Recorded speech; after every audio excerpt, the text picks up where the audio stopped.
Nobody recognizes me even though I am there. Why is it that we are not able to recognize?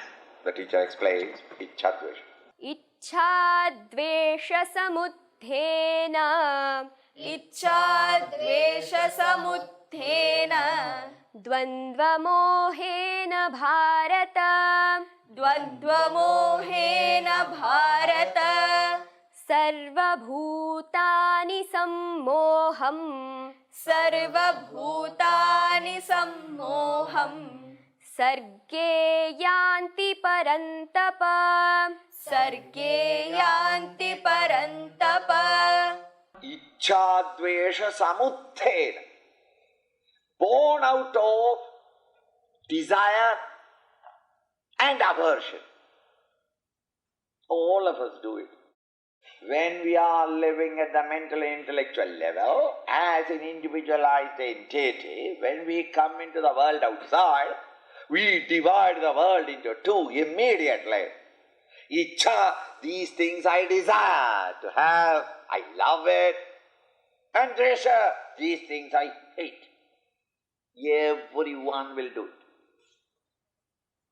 Having thus divided the Lord's world, which was built or created for you to enjoy, you enter there immediately. You decide A, B, C, D, E, F, G, H, I love. I must have them all. I, J, K, L, M, N, O, P. And once having divided it, there are Narayana. You have started the frantic rat race. What? Running away from I don't like and run towards what I like. The great joke of the world is, whatever you run away from, they will run faster and run after you.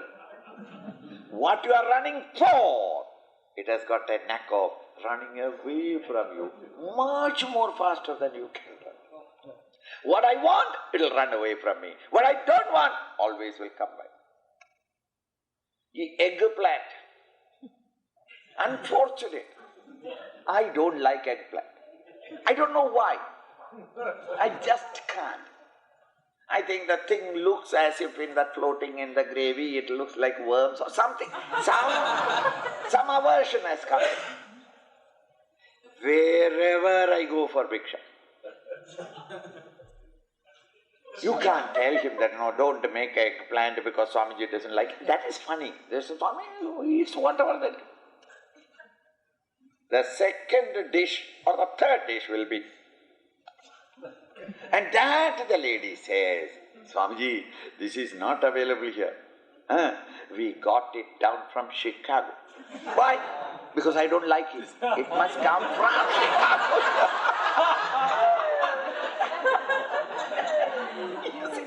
It is always, you try, you watch in your life, the people whom you hate, they cling on to you. The people whom you love, they, I don't know, some other, like eels, they escape you at all times. So, Ichchadvesha, by this desire to attach or to hold, and anger or aversion to others, this automatically comes in everybody's mind. Think very carefully. Why? What do you mean by things that I like and things I hate? Analyze it. The vegetarian hates non-vegetarian food. The The non-vegetarian loves non-vegetarian food and hates vegetarian food. What does it mean?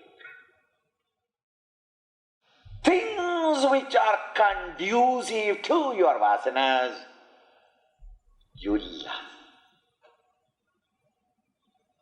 Things that are contrary to your present vasana, you hate. I'm a drunkard. I love drink. I'm a smoker. I love smoking. And you, not a smoker. The moment I start searching for the cigarette, you have searched for your kerchief. The moment I open the cigarette, have you seen them? They are in a mystic mood. Close it.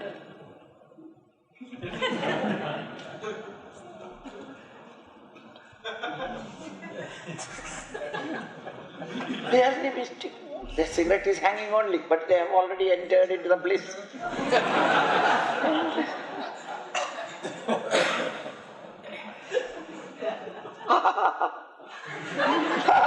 You understand? He loves it. The other fellow. In this world, it is always, he ever slowly teach him smoking. And even if he has no cigarette, the other fellow cigarette. Why? His smoke is coming out. That is itself a joy for him. It is not. So that when we say, I love certain things, it means it is conducive to my existing vasanas. Things that are against my vasanas, I hate, meaning, so long as vasanas are in you, the mind and intellect will react to the external world. Only when vasanas are not, that an individual is free to meet everything in the world. Neither aversion nor any clinging attachment or desire for anything. He just lives the world as it is. When thus desire or attachment and aversion has arisen in your mind, from it comes dvandva moha. I like certain things, I don't like certain things. I hate certain things, I love certain things. This dvandva, good and bad, joy and sorrow, happiness and unhappiness, pain and pleasure, that the whole mind becomes agitated, planning how to get it, and planning how to get rid of that one whom I hate. The mind becomes agitated. Dvandva mohe. That illusory agitation of the mind starts. Why? Because of the strong prejudices. Where did the prejudice come from? Due to the vasanas. I hate things that are contrary to my vasana, and I love things that are conducive to my vasana. See the psychological steps. Once as the mind is fully vikshipta, viksheva, agitation, so the mind has come, sarva bhutani sammoha, all people, all individuals enter into this state of sammoha, total self-delusion. Mind is agitated. Thereafter they see things which are not there. The moment you start hating someone, you start seeing in him a devil with horns and tail. Him whom you love, you start seeing that a golden wing behind him. He is an angel. He is not of this world. He is a godly one, a divine entity. Why? Because I love him. I interpret things in the world outside, seduced by the vasanas in me, that I cannot see things as they are, but it is always colored by the vasanas in me. And this confusion, sarge yanti parandapa, hey scorcher of the enemies, hey Arjuna, this confusion starts from sarga, from the very birth on. Now from the birth onwards, does it mean that condemnation? oh children of sin. It's not in that sense of the term. Krishna is a very optimistic philosopher, that ever-smiling kid of Vrindavan, that butter thief, that blue boy of Vrindavan, or the flute player of the Jamuna banks, one screaming laughter from birth to death, that ever effervescent or ever joyous and cheerful personality, throughout the philosophy, is the most cheerful philosopher that world has ever seen. He could not say that from birth onwards, you made a mistake, you should not have been born, you are born out of sin. It is not in that sense of a hopelessness. It is because of the vasanas that you have chosen to manifest in this equipment, in this given environment. Is it not because you have got spiritual vasana or love for Bhagavad Geeta that brought you from home into this place and today listening here? Nobody forced you. What brought you here and how do you enjoy it? Because you have got that vasana. Therefore you love it and thus you search for it and came. In the same way, this physical apparatus has been taken and we are born in a certain place, geographical area, under certain circumstances, with certain abilities and disabilities. Some of them are born with wealth, some are born with golden spoon, some with the copper spoon, some with plastic spoon. But all are born with a spoon. Right. Now, at the body level, some are healthy, some are unhealthy. Some have got all the limbs, some have got not all the limbs. Some are beautiful, some are the other side, the other end of the spectrum. Similarly, mind, some of them very sensitive and beautiful emotions. Some of them are cruel, criminal, vulgar. The type of intellect, some are dull, some are bright, some are brilliant. The equipments are ordered by the quality of the vasanas. The environments are ordered by the quality of your vasanas. And that is why we have come into this physical or this equipment and chosen the environment where we can exhaust those vasanas, fulfill those desires or ambitions or thoughts. Thus from birth onwards, meaning nobody can escape it. It is a common lot that we are all product of the vasanas. And therefore we will have in our mind desires and aversions, likes and dislikes. Once that is started, the mind can never be peaceful but must be restless. And in this confusion, you are not able to recognize me who is ever there, infinitely, eternally, infinitely peaceful and serene and blissful. If you are not able to recognize, I understand your trouble. It is for the sake of the Arjuna that this dissection of personality and exposure. So why people are not able to recognize? Continue. येषां त्वन्तगतं पापं येषां त्वन्तगतं पापं जनानां पुण्यकर्मणां ते द्वन्द्वमोहनिर्मुक्ताः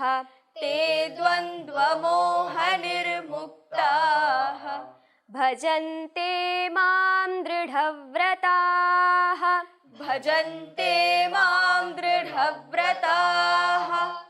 if you say that everyone is born with a vasana, therefore everybody will be able to recognize in the world outside only, their minds will be seduced with desires and aversions. Naturally, therefore, everybody's lot is that they will have agitation. If this is the common lot, Then all of us are getting drawn by our own mental agitations. Hey, why don't you say in one word that this is your lot? Suffer, man. Oh, suffer. You are the product of God's mistake. God, error of judgment. God made you and there is no hope. Why not? No, there is a way to come out of it. Therefore, the teacher points out, Yesham, those people to whom tva andagatam papam, when their papa vasanas are exhausted. Vasanas are exhausted. In 3rd chapter Gita, it has been expounded that when you undertake all your activities with a new mental attitude, without ego and egocentric desires, when you act on in the world outside, the existing vasanas get exhausted and no new vasanas are created. As the vasanas exhaust, the pressure of vasana on emanda is reduced. Therefore, the rate of desire eruptions in the intellect and the mental agitations for possessing the world objects will be reduced. The vitality of the mind and intellect that is dissipated in the world outside under the pressures of desires are all now curtailed in the mind. The mind that is so made peaceful, serene and dynamic is the mind that discovers in itself the ability to contemplate. Through contemplation you can reach me. As you start contemplation, the vasana destruction becomes faster and faster. When the vasanas exhaust, the mind becomes quieter and quieter. Quieter and alert the mind, the greater the contemplation. Until at last you reach the positive cycle, the creative cycle of self-unfoldment in yourself. Thus, Yesham, those people in whom too indeed andagatam, finished or completely exhausted. What? Papam. Papa? Sins. Sins meaning these negative vasanas that thrust your attention outward. Jananam punyakarmana. How will you people in whom the vasanas have exhausted? How can the vasana just exhausted? Punyakarmanam, by doing noble actions in the world outside.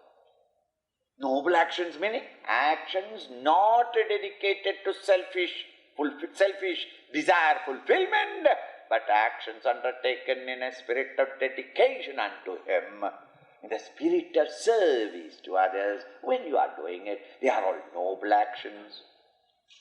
Evil is only when actions are prompted by the ego or undertaken for satisfying selfish desires.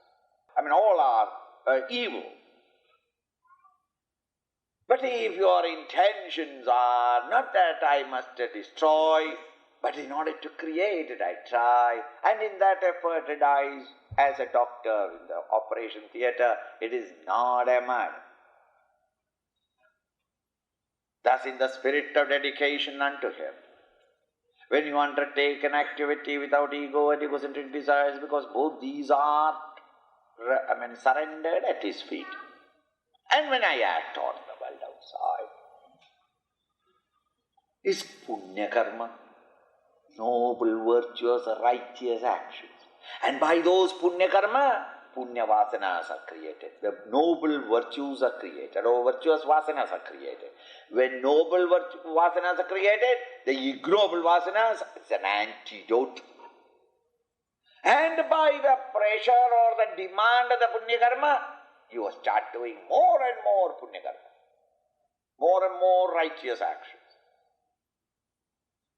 Because the Lord gives you more and more faith in Him. When thus there is the overwhelming forces of the good in you over the vulgar in you, the vulgar vasanas get exhausted also, and the punya karma gets replaced. Under the pressures of the punya karma, you find it easy to quieten the mind of personal desires and act on in the world outside. When thus the dissipation of the mind is quieted, mind becomes contemplative. Contemplative mind is the result of punya, the noble virtuous actions that you have done, the good actions that you have done. So the papa, the reaction of them, or the bad actions have slowly ended. The noble actions that you have done, those are the urges that have developed. Such people, te dvandva moha nirmuktaha, they become liberated from, slowly, the confusions or agitations of the mind, the delusory agitations in the mind created by the dvandva, the idea of likes and dislikes, joy and sorrow, pain and pleasure. This oscillation of the mind becomes more and more quiet. They become liberated from those oscillations because the oscillation becomes less and less. Bhajante mam dhridavrata. Therefore, they will become capable of dhridavrata, with firm vows. Firm vows means consistently. They are able to steadily and consistently, they are able to turn the attention of them and eye towards me. Steady, they become more and more steady in meditation because they are full of noble, virtuous impulses, vasanas. The ignoble vasanas were there with us. That's how we have been born here. We can eliminate them by our own effort. And when there is a preponderance of the noble virtues, it becomes easy for our mind to withdraw from the selfish, panting lust for the worldly objects. The mind becomes calm and serene. And when the mind is quiet and alert and vigilant, that mind becomes contemplative. The chain is, you get into that cycle of self-creative endeavors. And such an individual finds in himself the strength and the balance and equipoise to live consistently in meditation. Continue. Jara Marana. Jara Marana Mokshaya, Jara Marana Mokshaya, Mamashritya yatanti ye, Mamashritya yatanti ye, Te Brahma Tadviduh Kritsnam, Te Brahma Tadviduh Kritsnam, Adhyatmam Karma Chakhilam, Adhyatmam Karma Chakhilam. Swamiji, pack up your Vedas and return to India. Dangerous path you are advising. This is a country where aggressive vanity, aggressive ego, aggressive competition is necessary to win. You are saying, be good, be noble, be honest. And thereby when you are noble virtues, virtuous and noble vasanas increase, your mind becomes quieter and quieter. And with a quieter mind you meditate more and more, and you shall come to realize it. Of what use is it? I realize. But what about the world around you? This rat race, this competitive world, this contentious world of bitter competition around me, I must have the muscles and the hard-heartedness to stampede upon others, crush their skulls, and go ahead. But I become very good, very noble. They will make me the doormat for the world. Everybody unnecessarily rubs their leg on me. Why? Because I am a roadman, I am doormat. This kind of an idea will come. Krishna is explaining, mind you, in the battlefield to a man of action, saying that realize this great truth. Is it to make him incompetent and impotent to face the worldly challenges? Can it ever be? Here he specifically points out that a man of realization is the most efficient man in the world. Hey, Jesus, with 5 disciples, for 1.5 years, without an office accommodation, he was in the park, sitting in a bench under the tree, where there is no coffee break, because they did not know where the next lunch is coming, mind you. Under those circumstances, he did not go round the world, mind you. He moved only from Jerusalem to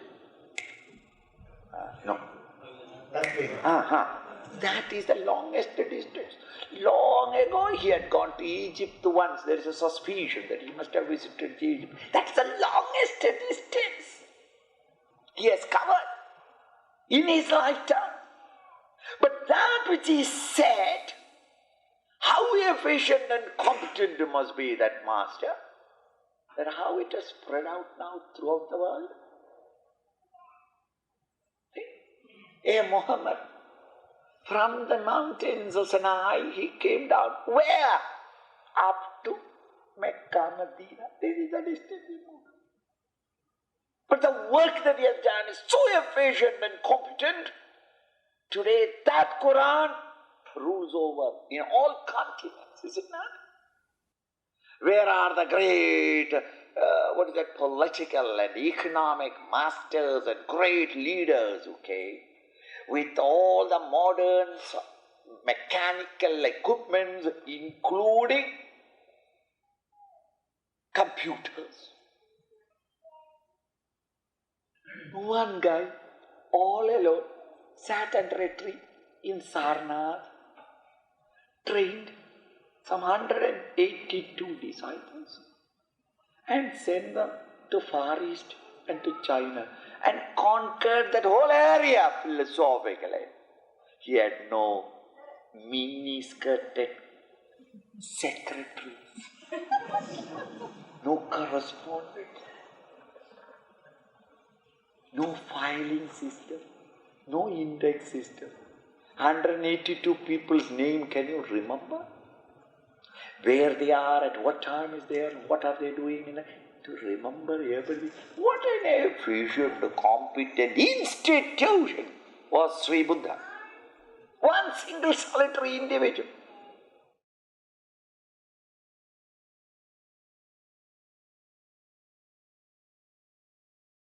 Is it not? Think.